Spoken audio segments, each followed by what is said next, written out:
प्रदेश के ग्वालियर से, जहां महामंडलेश्वर ओमानंद महाराज 25 सितंबर से 2 अक्टूबर तक भागवत कथा का कर रहे हैं आयोजन। खबर के बारे में विस्तार से जानेंगे, उससे पहले लेंगे एक छोटा सा ब्रेक के बाद जल्द हाजिर होंगे। इस खबर के प्रायोजक हैं फास्ट को। जल्दी हो जाना तो फास्ट को बुलाना। बाइक से लेकर लग्जरी कार सेल्फ ड्राइव पर उपलब्ध। ग्रुप ट्रेवल के लिए लग्जरी बस भी उपलब्ध। सबसे सस्ता एक बार सेवा का मौका अवश्य दें। व्हाट्सएप करें 9044808808। ब्रेक के बाद आप सभी का स्वागत है। खबर मध्य प्रदेश के ग्वालियर से, जहां महामंडलेश्वर उमानंद महाराज आज प्रेस कॉन्फ्रेंस करके बताया कि वह 25 सितंबर से 2 अक्टूबर तक एक संगीत में भागवत कथा का आयोजन कर रहे हैं, जिसके प्रायोजक अस्थाना है। कथा का आयोजन 25 सितंबर से दत्त मंदिर जनकगंज में किया जाएगा। देखे ग्वालियर से डिस्ट्रिक्ट इंचार्ज वीकली नीरज हांडा की रिपोर्ट। नमस्कार दोस्तों, मैं नीरज हांडा फास्ट न्यूज़ इंडिया से। हम आए हैं महामंडलेश्वर स्वामी ओमानंद महाराज जी के आश्रम में, जो कल से 25 तारीख से एक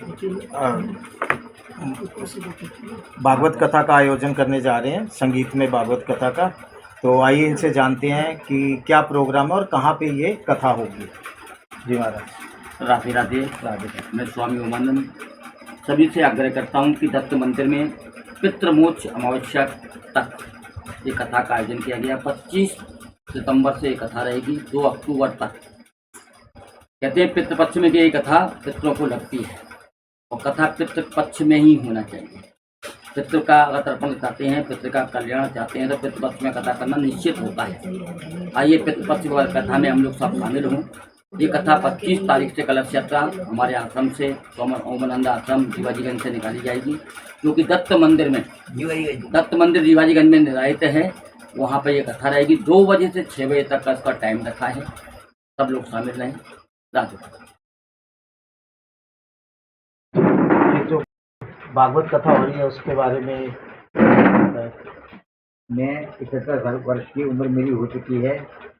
अभी कुछ विगत वर्ष मेरी पत्नी उर्मिला का देहावसान हो गया है, स्वर्गवास हो चुका है, क्योंकि कर्क रोग से ग्रसित हो गई थी और 2 वर्ष तक इस बीमारी से लड़ती रही।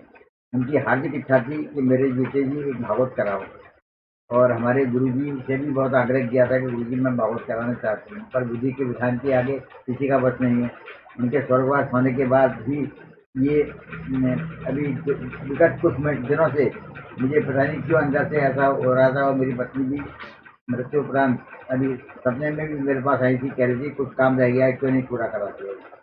तो मुझे लगा, बच्चों ने मुझे प्रेरित किया कि शायद मम्मी का भागवत कराने का विचार था, क्योंकि अपन करा नहीं पाए, उनकी भागवत करा दे। तो भागवत के बारे में मैंने अपने गुरु जी से, आदरणीय गुरु जी से चर्चा की, तो बोले बिल्कुल भागवत इस वर्ष इसी महीने में भागवत बहुत अच्छी हो जाएगी, और ये उन्हीं का महीना है, वो भागवत मांग रही हैं, भागवत कथा कराओ। तो हमारे आदरणीय श्री रमेश जवाहरीलाल सक्सेना जी, जो कि हमारे परम श्रद्धेय हैं, वो भी चाह रहे थे कि एक आयोजन हो। तो वो उनके साथ उन सभी मैंने कहा, तो वो भी तैयार हो गए कि बिल्कुल हाँ करेंगे। कुल मिला के ईश्वर की कुछ ऐसी प्रेरणा रही ईश्वर की तरफ से कि हमें ये भागवत कथा कराने का सौभाग्य हमारी जिंदगी में हम लोगों को मिल गया। तो इसी आयोजन को लेकर के हमने अपने गुरु जी से कहा, तो गुरु जी ने तुरंत इसमें पूरी हमारी मदद करके हमारे कार्य को संपन्न कराने जा रहे हैं। आप सभी से निवेदन है कि हमें अपना आशीर्वाद दें और सफल हो जाए। सक्सेना जी नमस्कार। ये जो आप भागवत कथा करवा रहे हैं, ये इसकी प्रेरणा आपको कैसे मिली कि हमें भी भागवत कथा करवानी चाहिए?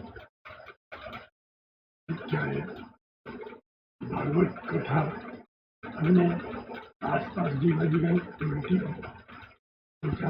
सभा, तो हमको लगा कि हमको भी आगे होके भागवत कथा, और खास तौर से ये जो वहाँ चल रहा है पितृपक्ष में, तो हम पितृपक्ष में खुद भागवत करते हैं। तो हमने अपने मित्र समझ जी से कहा कि हम दोनों मिलकर भागवत करते हैं। इस आशय को लेते हुए कि एक समय था जब हमारी भाभी जी मौजूद थी, उस समय वो कह रही थी कि भैया अपन जो माता मंदिर है वहाँ कभी भागवत तो वहाँ न कराते हुए हमने यहाँ दत्त मंदिर तक कराने का